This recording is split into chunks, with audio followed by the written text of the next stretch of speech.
சீமான் அவர்கள் நடத்தின மாநாடு இருக்கு இல்லையா, அந்த மாநாடை பற்றின விஷயங்கள் எடுக்கிறோம்.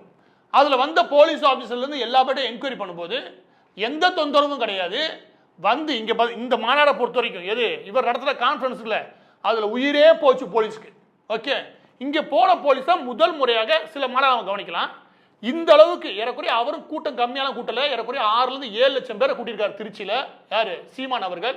அங்கே போன போலீஸ் ஆஃபீஸர்ஸ் நிம்மதியாக உட்காந்து கடைசியாக கிளம்பி போயிருக்காங்க. ஒரு டிசிப்ளின் ஒன்று வேணும், நம்ம எங்கே போகிறோன்ற ஒரு கமிட்மெண்ட் ஒன்று வேணும். அதை செய்ய வேண்டியது தலைவரோட பொறுப்பு. ஒரு கட்சியோட அரசியல் கட்சி தலைவரோட பொறுப்பு என்ன இருக்குன்னா, சும்மா மாஸ் காட்டுறாட்டா அப்படின்றது வேணா படத்துக்கு யூஸ் ஆகும்.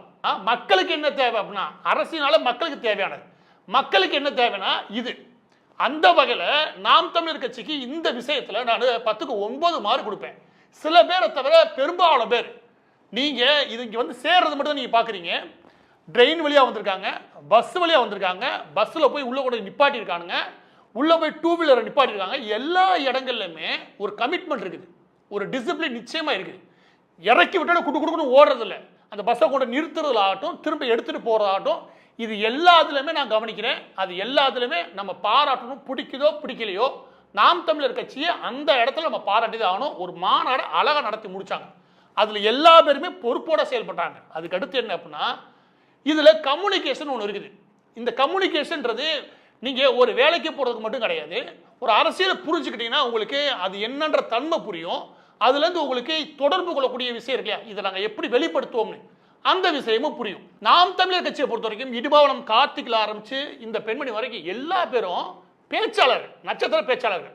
இவங்க பேசுறது இயற்கையானது. ஆனால் சில வீடியோலாம் நான் பார்க்கும்போது என்ன அதிசயமாக இருந்துச்சு அப்படின்னா, கீழே இருக்கக்கூடிய தொண்டர்கள் இருக்காங்களே, தொண்டர்கள் அவங்க கொடுக்கக்கூடிய பேட்டி பார்த்தேன்னு வச்சுக்குவேன், சீமான் அப்படியே பிரதிபலிக்கிற மாதிரி இருந்துச்சு.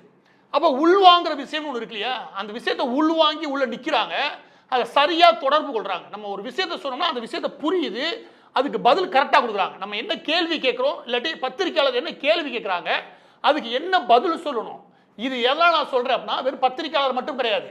போய் மக்களை சந்திக்கணும்னு வச்சுக்கோங்க, உங்கள் கட்சி என்ன செய்ய விரும்புது, எப்படியா இங்கே மாற்றத்துக்கான கட்சி, எந்த இடத்துல மாற்றா இருக்குது, எந்த இடத்துல நீங்கள் மற்ற எல்லா கட்சியை விட பெட்டராக இருக்கீங்க, இப்படி ஏதாவது ஒரு 4 கேள்வி கேட்டணும்னு வச்சுக்கோங்க, அதை தெளிவாக பேசக்கூடிய தன்மையை அந்த தொண்டர்களுக்கு சீமான் அவர்கள் நிச்சயம் கொடுத்துருக்காரு. இதை நம்ம பாராட்டி ஆகணும். இதுக்கு நம்ம 10க்கு 8 மார்க் போடலாம்.